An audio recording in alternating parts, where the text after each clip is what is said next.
안녕하세요. 김성길 목사와 함께하는 예수님 이야기 제4단원의 이 시간 413회입니다. 이 시간 주제는 공감 능력을 키워라, 이런 주제로 말씀을 나누려고 합니다. 자, 본문 말씀은 마태복음 11장 16절부터 19절까지입니다. 이 세대를 무엇으로 비유할까? 비유하건대 아이들이 장터에 앉아 제 동물을 불러 이르되 우리가 너희를 향하여 피리를 불어도 너희가 춤추지 않고 우리가 슬피 울어도 너희가 가슴을 치지 아니하였단과 같도다. 요한이 와서 먹지도 않고 마시지도 아니하며 그들이 말하기를 귀신이 들렸다 하더니 인자는 와서 먹고 마시며 말하기를 보라, 먹기를 탐하고 포도주를 즐기는 사람이요 세리와 죄인의 친구로다 하니 지혜는 그 행한 일로 인하여 옳다함을 얻느니라. 아멘. 예, 세상을 성공적으로 살아가는 데는 아주 중요한 능력이 세 가지가 필요합니다. 하나는 지적 재능이 필요하고, 또 하나는 감성 재능이 필요하고, 또 하나는 영성 재능이 필요합니다. 이게 창세기 1장 27절, 28절에서 하나님 우리 인간에게 주신 소중한 재능이죠. 자, 이 세 가지의 재능은 우리가 다 연구하고 훈련해야 될 부분들이에요. 근데 그 중에서도 이 감성 재능, 이게 공감 능력입니다. 이게 또 참 중요하죠. 공감의 능력이 커지면 관계도 좋아지고 하는 일도 아주 즐겁고 행복하게 할 수가 있습니다. 그래서 삶이 행복하고 성공적인 삶을 살 수가 있는 거죠. 그러나 안타깝게도 많은 사람들이 공감 능력을 제대로 갖지 못하고 그냥 이기주의적으로 살아요. 자기밖에.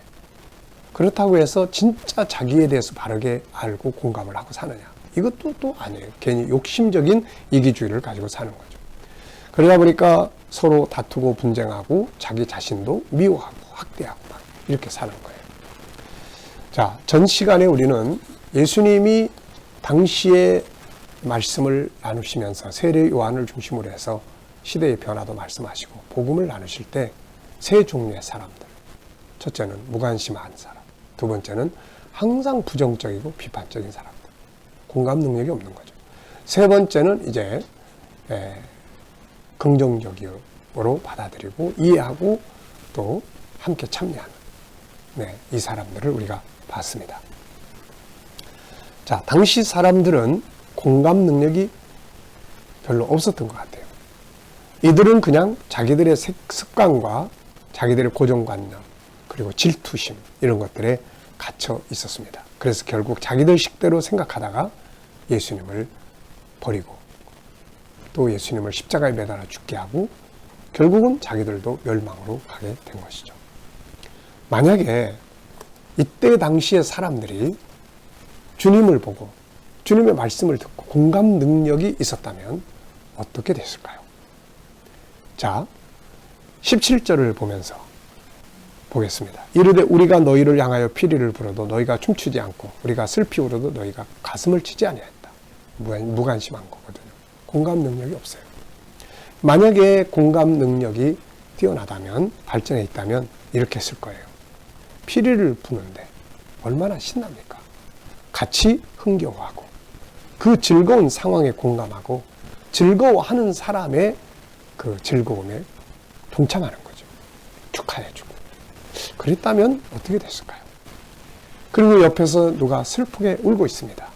그렇다면은 공감 능력을 가진 사람이라면 그 사람의 슬픔을 이해해줍니다. 공감해주죠. 그리고 위로하고 함께 슬픔에 참여할 수 있는 거죠. 만약에 그랬다면 어떻게 됐을까요? 자, 또 18절에 보면 요한이 와서 먹지도 않고 마시지도 아니하며 그들이 말하기를 귀신이 들렸다. 이게 비판적이란 말이에요. 공감 능력이 떨어지는 거예요. 그런데 만약에 요한이 금식하고 있을 때 피로가 중요한 사건이 있구나.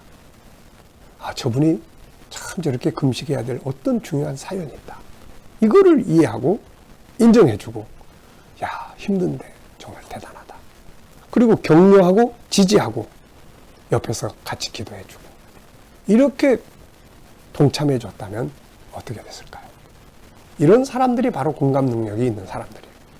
또 이 19절에 인자는 와서 먹고 마시며 말하기를 보라 먹기를 탐하고 포도주를 즐기는 사람이요 세리와 죄인의 친구로다. 이렇게 비판하지 말고 이게 다 공감 능력이 떨어지는 거예요. 우리가 막 비판하고 또 그냥 상대방의 단점만 보고 이거는 공감 능력이 떨어지는 거예요. 이게. 그래서 관계가 다 깨져버립니다. 예수님이 오셔서 세리들과 죄인들과 함께 식사를 나누며 먹고 마실 때 이러한 주님의 행동에 공감해주고 존중해주고 인정해주고 함께 참여했다면 예수님 정말 훌륭하십니다. 저희는 잘 못하는데 이런 일을 하시다니요. 정말 존경스럽습니다. 혹시 우리가 도와드릴 일은 없나요? 이게 공감 능력이거든요. 이들은 아마 이렇게 했다면 스스로 행복했을 거고 구원에 동참했을 거고 사람들로부터 참 훌륭한 사람들이다. 이렇게 존경받는 성공적인 삶을 살았을 겁니다. 그러나 안타깝게도 이들은 자기들의 이기주의에 편협적인 생각에 빠져서 공감보다는 무관심, 비판적 생각들을 가지고 행동을 했죠. 결국은 주님께 지적을 받을 뿐 아니라 스스로도 불행한 사람들이 되어서 버림을 받았고 은혜 받고 구원받을 소중한 기회들을 다 놓쳐버린 거예요.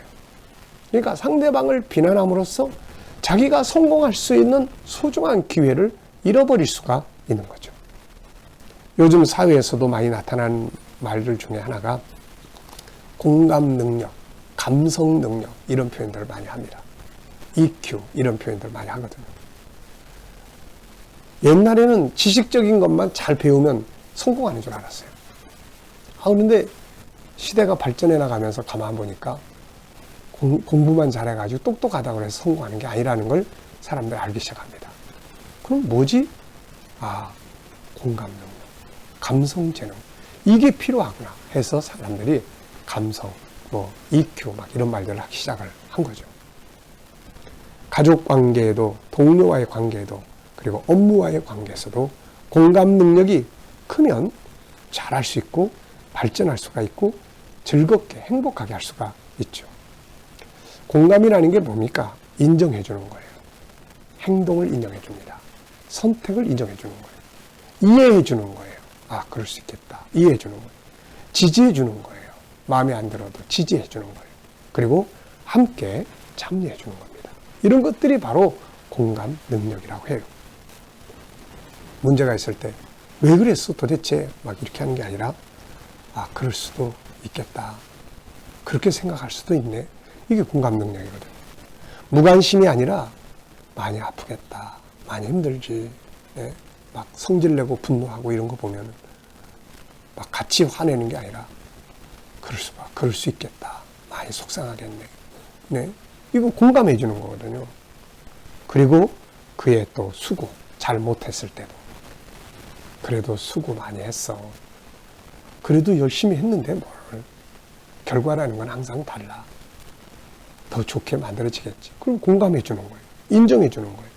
못하는 것보다는 잘하는 것을 보고 인정해 주고 지지해 주고 응원해 주는 것입니다.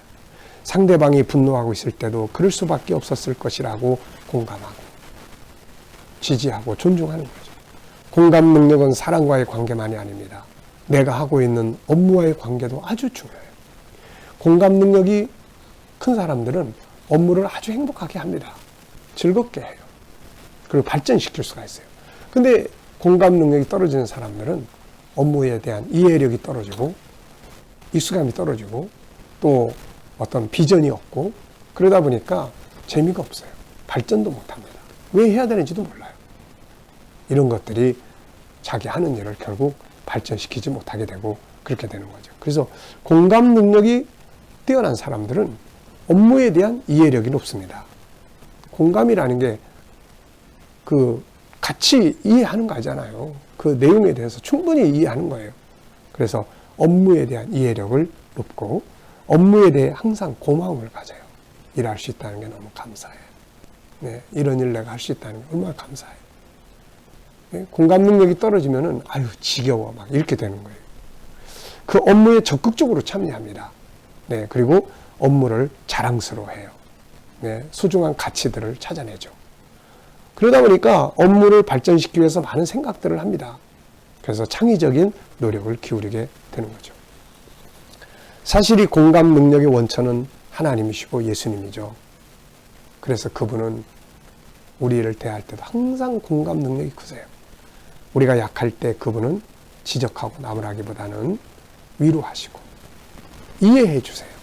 공감해 주는 거예요. 대신 담당해 줍니다. 우리가 어긋난 길로 갈 때 주님은 또 그럴 수밖에 없다. 이것을 또 인정하시고 기다려 주세요. 요한복음 8장의 음행한 여인을 보실 때 모든 사람들은 자기들의 기준으로 그 여인을 죽여야 한다고 생각을 합니다. 그리고 돌 들고 왔어요. 그런데 주님은 그 여인의 마음의 아픔에 공감해 주셨고 그 여인의 본능적인 생각에 행복하게 살고 싶어 하는데 이거에 대한 갈망에 공감해 주신 거죠. 그래서 그 여인을 정죄하지 않고 다시 기회를 주셨던 겁니다. 주님을 부인했던 베드로의 부족함에 주님은 나무라지 않으시고 공감하시고 그래 마음은 원이지만 육신이 약하구나. 그래 그럴 수 있어. 그래도 네 마음의 본능은 내가 알아. 너 날 사랑하잖아. 그리고 다시 찾아오셔서 그를 회복시켜 주셨던 거죠. 공감 능력은 사람을 치료하고 회복시켜 줄 수 있습니다. 여러분 공감 능력을 많이 키워야 합니다. 그래야 행복하고 성공적인 삶을 살아갈 수가 있는 것이죠. 자, 이 시간 말씀 여기서 마치겠습니다. 감사합니다.